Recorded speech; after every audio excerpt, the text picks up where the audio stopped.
Hey there, how are you? It's day 2 of Parenting Bootcamp, and this is Melissa Benaroya, and I'm really excited to see so many of you signing up, even last minute. I've had a ton of people joining us. Now, not everybody's on Facebook, and I understand not everybody has a Facebook page, and that's okay. It's not a requirement, but we do have over 100 people signed up, which is really fantastic. So day 2, we are focused on connecting with our kids, and not just connecting, but being calm. So it's really calm and connection. And that's a part of the reason we started day 1 with looking at you and getting your needs met, because it's hard to be calm if you are frazzled, if you're at your wit's end. So we started our boot camp thinking about what are the small things that you can do to fuel yourself so you don't feel completely depleted at the end of each day. And today on day 2, we talked about actually using empathy as a way of connecting with our kids and also just kind of regulating our own emotional state and the amount of talking that we're doing. So I want to spend a little bit of time talking about that tonight. It's 8:30 here in Seattle, Washington on the 10th. I think those of you that are in Australia, it's probably the next day.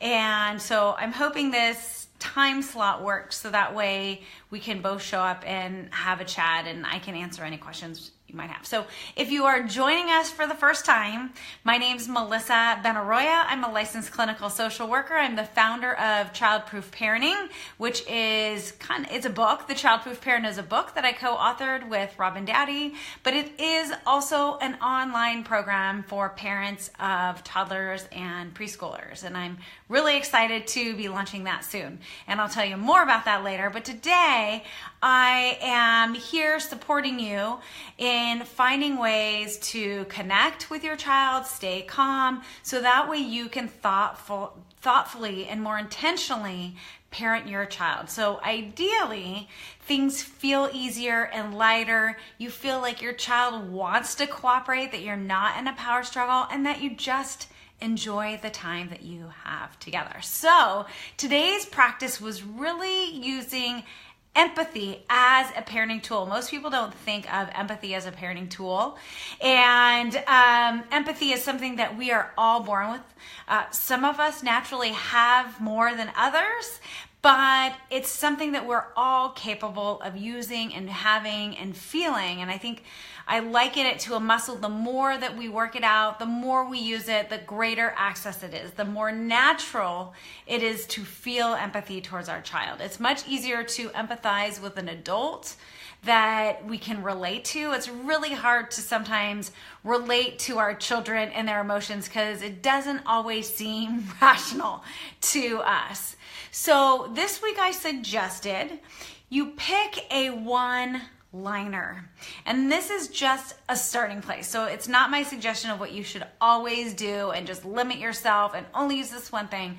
But just as a practice to build a new habit, I suggest picking one thing that you use. And I draw a little bit from Love and Logic Parenting here. I'm trained in positive discipline and I'm a licensed therapist, but I like to pull from other practices and approaches and philosophies. And a lot of them have overlap. And one of the things that Love and Logic Parenting suggests is picking a one-liner that you use to do a few things. So let me just give you a few examples of what this one-liner sounds like. It's like, oh man, or oh no, or dude, or oh, it is so hard.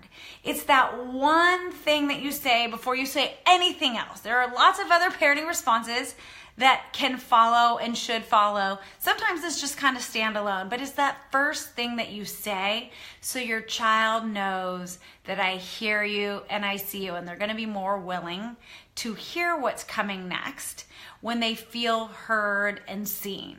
So I want to also point out that this one-liner has a few other accomplishments. Number one, it is a reminder, or it's a cue to you as a parent to stop talking so much, because our tendency is to repeat ourselves and explain and over-explain and remind, and that's not helpful. That usually just escalates the way you're feeling, and it also escalates the way your child's feeling, because as you're talking at them or over them, they do not feel heard or seen, and many times they get louder because it's like, you don't hear me, you don't see me, you're just talking at me.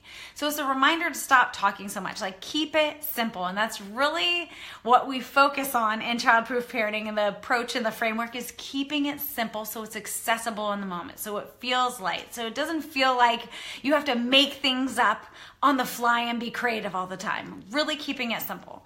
It also is a cue to you to gut check your emotional state, because your emotional state is going to influence your child's state and vice versa. So noticing when your child escalates and they get angry or frustrated or short-tempered, that you get that way too. And that's because our brains are wired this way. I'm not going to go into a lot of detail, but we have these things called mirror neurons. They exist in us as humans because we connect through shared emotions and shared experiences. So our brain is wired for us to emulate one another's emotions, experiences, and actions. So with that knowledge, we can then make the choice to focus on calming our own bodies. You probably have some self-regulation skills that your child doesn't have, whether it's taking a deep breath of that cleansing breath, or whether it's, hey, you know what? I'm going to step out of the room and I'll be right back, and taking a break for a moment, or just saying nothing. It's that thing that you do to calm your body down.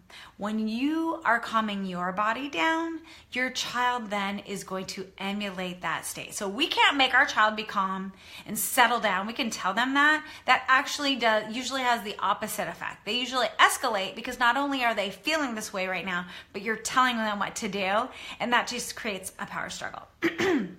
So being mindful that this one-liner can remind you to stop talking and focus on yourself first. Focus on how you're feeling first, because that's going to be the most effective way of helping your child to calm down. Now, this one-liner also serves as another purpose, and that's to give your child some space to notice what's happened, to notice what they need or want, because your child is probably very reactive. Our children's brains are underdeveloped, and they don't have the emotional regulation skills. They don't have the impulse control that we do. Not that we're like perfect at impulse control, because I know I'm not, but we have better impulse control than our children do. And so it gives our child some space to notice what they just did, because what they did was probably very impulsive or reactive without being on the defensive. So it's not like, don't do that, or you shouldn't do that, or oh no, right? Like, we kind of get defensive when that's the first reaction. But when somebody says like, oh no, or uh-oh, then we kind of like catch ourselves and like, oh, what? So it gives our child the space to kind of catch themselves without being defensive, or notice what happens so they can be prepared to address whatever it was that just happened. So it serves a few purposes. It's very effective.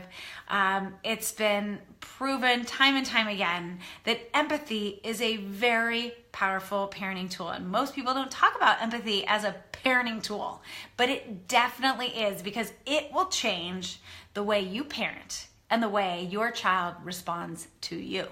So what I am suggesting, and I'm inviting you to do this week, is pick just a one-liner. And in the email that I sent you, if you're signed up for boot camp, I gave you some examples. You do not have to follow these examples. I just wanted to give you a starting place. There may be something you already say. I've heard families say things like, oh, fiddlesticks, or oh, geez, or, you know, all kinds of crazy stuff. I've had clients that I've worked with that have something in their own language that kind of communicate that same thing, like I hear you and I see you.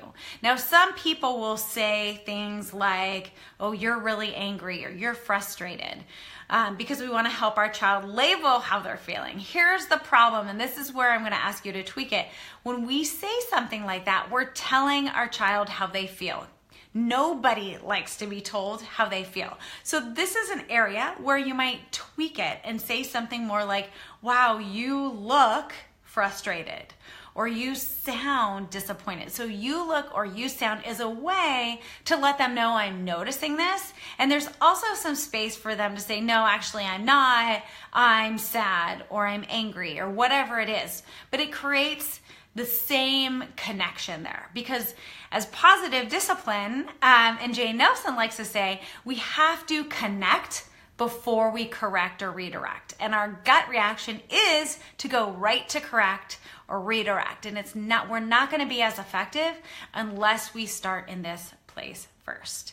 So, going back to your one-liner, I just want you to pick one thing that you're going to experiment and play with. So find something that may feel somewhat natural to you and may not. This may feel like acting. I know for me, it definitely did. It did not feel natural. I'm not naturally a super empathetic person, but I've had over 13 years of practice with my kids to practice, and now I can't help myself be empathetic towards my children, to other kids I see on the street that are upset. It's now my habitual reaction when things aren't going well or somebody looks really upset or there's big emotions. The other little tweak that I often make when I'm working with families and kind of coming up with our one-liner is starting from a place where you're trying to let your child know that you understand them and saying things like, I know, or I understand. Here's the problem with that. The problem is when we start with I know or I understand, we're making it about us. Now it's about us, and it's no longer about your child anymore. So we want this to be an opportunity to reflect. Like, this is a reflection. I hear you and I see you. It's not about me and I understand right? And if you say something like, I know, then many times the reaction from the child is, well, if you know, then why are you making me do this? Or if you know, why won't you give it to me, right?